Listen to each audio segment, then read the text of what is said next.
아크 인베스트의 캐시 우드, 그리고 마이크로 스트래티지의 마이클 세일러. 이 둘의 공통점은 비트코인에 매우 낙관적인 사람들이라는 겁니다. 그냥 낙관적인 것을 떠나서 이들이 예측하는 비트코인 가격은 캐시 우드 2030년까지 100만 불, 마이클 세일러 2045년까지 1300만 불이라는 엄청난 가격 상승을 예측하고 있죠. 일반 사람들이 보기에는 이런 가격 예측이 터무니없이 들리고 망상에 빠진 사람들이 지어낸 가격이라고 생각하기 쉬운데요. 이들은 왜 이런 터무니없는 가격 예측을 하는 걸까요? 우리가 유튜브에서 자주 보는 것처럼 단순히 차트에 이렇게 선을 긋고 저렇게 선을 그어서 비트코인의 가격을 예측하는 걸까요? 아니면 반감기를 통해서 과거에 이만큼 성장했으니 앞으로도 이 정도 성장을 할 것이라는 단순한 계산일까요? 아닙니다. 이들은 비트코인의 자산으로서의 성장에 베팅하고 있습니다. 그리고 트럼프의 관세 정책으로 거의 모든 미국 주식이 폭락했지만 비트코인만은 살아남은 4월 첫 번째 주. 저는 이런 날이 비트코인이 멀지 않은 미래에 10억짜리 상품으로 거듭날 수 있다는 힌트를 우리에게 주고 있다고 생각합니다. 주식은 그 회사가 성장해서 매출이 오르며 주가 역시 상승합니다. 비트코인, 겉으로 보기엔 블록체인이니 암호학이니 뭐니 해서 이해하기 힘들어 보이지만 단순히 투자자의 관점에서 보면 비트코인 역시 주식과 크게 다르지 않습니다. 비트코인의 가격 상승은 비트코인 자체의 성장에 직결되어 있다는 것이죠. 2008년 비트코인이 처음 발표되고 몇 년 동안 이 기술에 관심을 가지는 사람들은 극소수였습니다. 원래 암호학에 관심이 많았던, 그리고 정부의 간섭을 극도로 싫어하는 소수의 이상주의자들에게 어필하던 아이디어였죠. 그리고 몇 년이 지나 2016년부터 대중들에게 본격적으로 관심을 받기 시작하죠. 폭등과 폭락을 반복하는 우리 같은 대중들만이 사고 파는 상품이었습니다. 하지만 2020년 비트코인의 진짜 가치를 본 한 광인이 나타납니다. What's the best crypto asset? Well, Bitcoin's the best crypto asset. Okay, what's the second best? There is no second best. There's no second best crypto asset. There's a crypto asset. It's called Bitcoin, right? Right? There's no second best. Okay? 때는 2020년. 코로나로 인해 경제 위기를 겪는 것을 방지하기 위해 중앙은행은 이자율을 0%로, 그리고 현금의 공급량을 1년 만에 25% 늘리는 결정을 합니다. 많은 사람들은 싼 이자율과 정부에서 보내는 보조금에 기뻐했지만 이 사람만은 무슨 일이 일어나고 있는지 꿰뚫어보죠. 마이크로 스트래티지의 회장 마이클 세일러. 그는 회사의 현금 가치가 사실상 녹아내리고 있다는 것을 깨닫습니다. 그리고 그만의 조사를 시작하죠. 금, 은, 주식. 회사의 현금을 보관할 부의 저장 장치를 찾아 나섭니다. 그리고 마주하게 되는 비트코인. 사실 세일러가 비트코인을 처음 들어본 건 아니었습니다. 2003년도에 이렇게 공개적으로 비트코인은 정부에 의해서 금지될 것이다라는 의견을 냈죠. 저를 포함해서 비트코인을 제대로 공부해보지 않은 많은 사람들이 흔히 내던 바로 그 의견입니다. 세일러가 대단한 점은 이렇게 과거의 자신의 의견에 얽매이지 않고 본인만의 조사를 통해서 자신이 틀렸다는 사실을 인정했다는 건데요. 비트코인에 대한 책이란 책은 모두 다 읽어보고 돈의 역사에 대한 조사를 모두 마친 세일러. 수백 시간의 조사 끝에 그는 확신을 가지고 선택을 합니다. 바로 회사의 현금을 모두 비트코인으로 바꾸는 것이었죠. 저는 세일러의 이 선택이 비트코인의 역사에 매우 중요한 사건이라고 생각하는데요. 이때가 바로 비트코인이 개인들의 투기 상품에서 기관들의 부의 저장 장치로 거듭나는 첫 번째 사건이었기 때문입니다. 처음 세일러가 이 결정을 공개했을 때 많은 사람들은 긍정적으로 평가했습니다. 지금까지 없었던 신선한 사건이었고 비트코인 가격 역시 상승하고 있었으니까요. 하지만 몇 년 후 FTX의 파산으로 인한 크립토 윈터가 찾아오자 많은 사람들은 기다렸다는 듯이 세일러를 비웃고 비아냥거립니다. 하지만 본인만의 조사를 통해 확신을 가진 세일러는 멈추지 않습니다. 그는 2020년부터 계속해서 비트코인을 구매합니다. 가격이 폭등하거나 폭락하거나 무조건 비트코인을 구매하는 그의 광인 같은 행보는 많은 사람들을 충격에 빠뜨립니다. 하지만 진짜 충격은 마이크로스트래티지의 주가 상승폭이죠. 그가 비트코인 구매를 처음 발표한 이후 마이크로스트래티지의 주가 상승률입니다. 그 유명한 엔비디아 역시 그들을 따라잡지 못하죠. 구글이나 테슬라 같은 회사는 이제 평범한 회사처럼 보일 지경입니다. 그리고 그의 이런 확신과 성공은 많은 기관들이 비트코인을 다시 평가하게 되는 요인이 됩니다. 미국 최대 자산 운용사인 블랙락의 회장 레리 핑크가 그 중 한 명이죠. I studied it, learned about it, and I came away saying, okay, my opinion 5 years ago was wrong. Here's my opinion today. This is what I believe. 그 역시 마이클 세일러처럼 비트코인에 비관적이었습니다. 하지만 레리 핑크 역시 세일러처럼 본인이 틀렸다는 것을 인정하고 비트코인이란 블랙락이 절대로 놓쳐서는 안 되는 기회라는 것을 깨닫습니다. 그리고 비트코인 현물 ETF를 출시함으로써 비트코인이 제대로 된 부의 저장 장치로 자리 잡는데 큰 역할을 하죠. 그리고 이것이 지금까지의 비트코인의 성장 스토리입니다. 기관들이 주목하는 새로운 부의 저장 장치. 그런데 비트코인의 성장을 이끌 또 다른 광인이 나타납니다.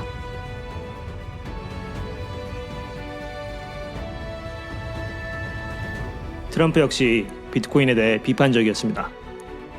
그의 1기 대통령 시절에 비트코인에 대해 사기라며 비판을 했죠. 그런데 작년 갑자기 그가 비트코인 컨퍼런스에 나타납니다. 그리고 많은 비트코이너들이 설렐 만한 말들을 쏟아내죠. 비트코인의 전략자산 비축, 크립토를 탄압하던 SEC 의장 게리 겐슬러의 해고, 미국을 가상화폐 중심지로. 그는 왜 갑자기 이런 선택을 했을까요? 단순히 선거에서 더 많은 표를 얻기 위해서? 최근에 그의 아들 에릭 트럼프가 한 인터뷰를 들어보면 어느 정도 힌트를 얻을 수 있습니다. Yeah, Maria, I never thought I'd fall into the world of crypto until every bank started canceling us for absolutely no reason whatsoever other than the fact that my father was in politics, right? I mean, we got canceled by absolutely everybody. They came after us viciously. And it wasn't until that time that I realized how important crypto was, right? Something that's... 첫 번째 임기를 마친 트럼프. 미국의 대통령까지 하고 수천억 원의 자산을 가지고 있는 트럼프지만 그 역시 은행 시스템 앞에선 무력하다는 것을 뼈저리게 느낍니다. 진보 진영과 가까운 은행들에 의해 은행 시스템에서 쫓겨나는 것을 뜻하는 디뱅킹을 경험합니다. 그리고 그의 가족들은 주목합니다. 그 누구의 허락을 받지 않아도 되고 신뢰하지 않아도 되는 유일한 부의 저장 장치, 비트코인에 눈을 뜨게 된 거죠. 다시 권력을 잡게 된 그는 비트코인의 새로운 성장을 이끌 역사적인 결정들을 내립니다. 지금까지 비트코인은 스타트업의 무대였습니다. 코인베이스나 제미나이 같은 많은 거래소들이 존재하고 있죠. 그런데 왜 미국의 큰 전통 은행들은 비트코인 관련 서비스를 제공하지 않았을까요? 그들도 각종 수수료를 받으며 큰 돈을 벌 기회였을 텐데 말이죠. 그걸 이해하기 위해선 SEP 121이라는 규정을 알아야 됩니다. 암호화폐에 비판적이었던 게리 겐슬러가 SEC 의장으로 있던 시절에 만든 규정인데요. 이 규정은 은행들이 고객들의 비트코인을 대신 보관한다면 그 비트코인들을 부채로 보고하도록 강요하죠. 비트코인은 엄연한 자산이기 때문에 은행의 재무제표에 자산으로 보고하는 게 상식인데 암호화폐를 극도로 경계하고 증오하던 게리 겐슬러는 이런 말도 안 되는 규정을 만들어서 비트코인의 성장을 방해합니다.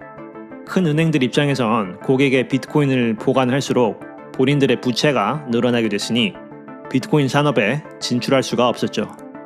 그리고 트럼프 2기가 확정됩니다. 본인의 두 번째 임기가 시작되기도 전 트럼프는 SEC와 게리 겐슬러를 끊임없이 괴롭히기 시작합니다. 그의 끊임없는 공격에 지친 겐슬러는 사퇴를 발표하고 그들의 수장을 잃은 SEC는 SEP 121의 철폐를 발표하죠. 이 규정의 철폐는 많은 사람들에게 큰 뉴스가 아니었지만 비트코인에 장기 투자하는 사람이라면 주목해야 되는 사건입니다. 미국에서 비트코인을 사고 팔려면 코인베이스 같은 거래소를 거쳐야 합니다. 젊은 세대들은 이런 거래소를 통해 거래하는 거에 거부감이 없죠. 하지만 미국의 진짜 부를 가지고 있는 세대, 베이비 부머들에게는 다른 이야기입니다.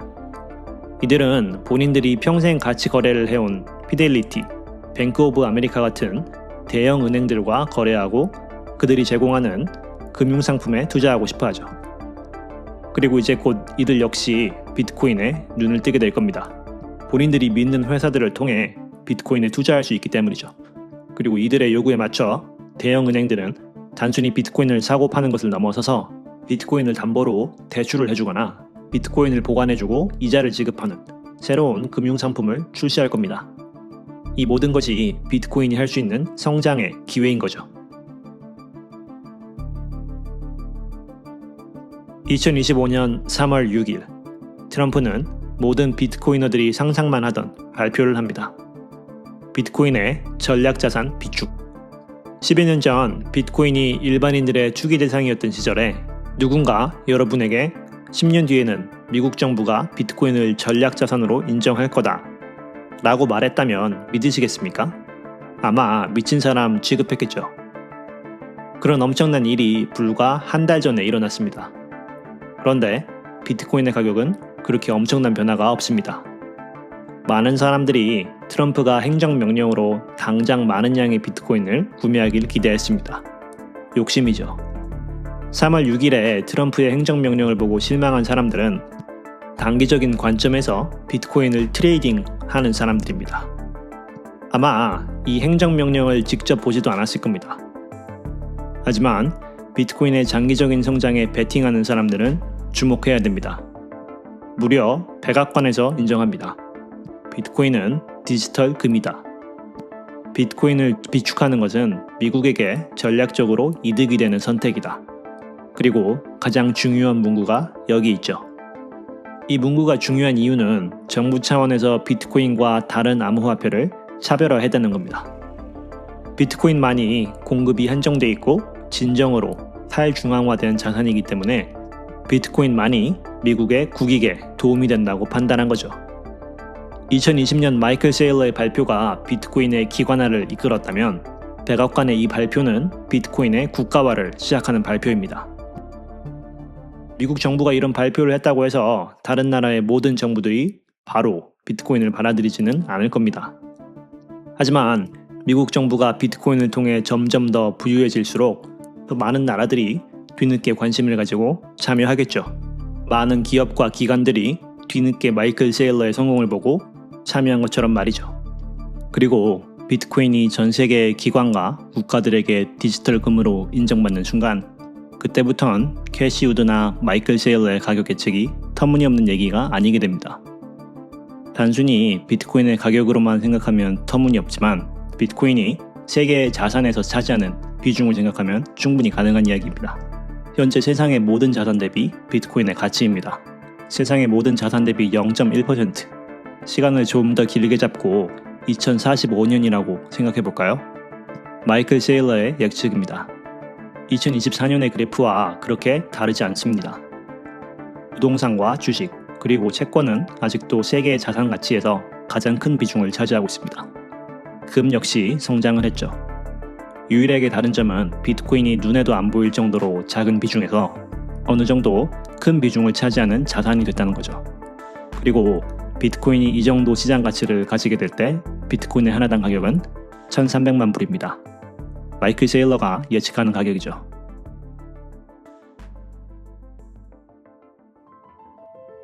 비트코인은 역사적으로 주식을 따라가는 위험 자산이었습니다. 코로나로 인해 주식이 하락하면 비트코인 역시 따라서 하락했죠. 하지만 4월 첫 번째 주 이렇게 주식과 다른 행보를 보인 비트코인. 비트코인의 가격을 움직이는 진짜 큰 손들이 더 이상 비트코인을 투기의 대상이 아닌 진정한 디지털 금, 우의 저장 장치로 받아들이고 있다는 힌트 아닐까요? 물론 단 한 주 있었던 일을 가지고 비트코인이 금의 위치를 가지게 됐다고 판단하는 것은 섣부른 일입니다. 하지만 비트코인의 진짜 가치를 믿는 투자자라면 주목해야 됩니다. 점점 더 많은 회사들이 비트코인을 회사의 자산으로 삼고 있고 미국 정부에서도 비트코인을 국가 자산으로 삼기 위한 움직임을 보이고 있습니다. 비록 지금 비트코인에 관심을 갖는 것이 늦은 것처럼 느껴질 수 있습니다. 저 역시 그런 사람 중 한 명이었죠. 하지만 계속해서 비트코인을 무시하기엔 너무나 많은 힌트들이 우리에게 주어지고 있습니다. You're staring at $1 trillion of proof, but there's still 1,000x to come, and you have a lot more information at your fingertips. The writing is on the wall. Bitcoin is the future of capital. It's the future of money. It might make sense to get some because it has caught on.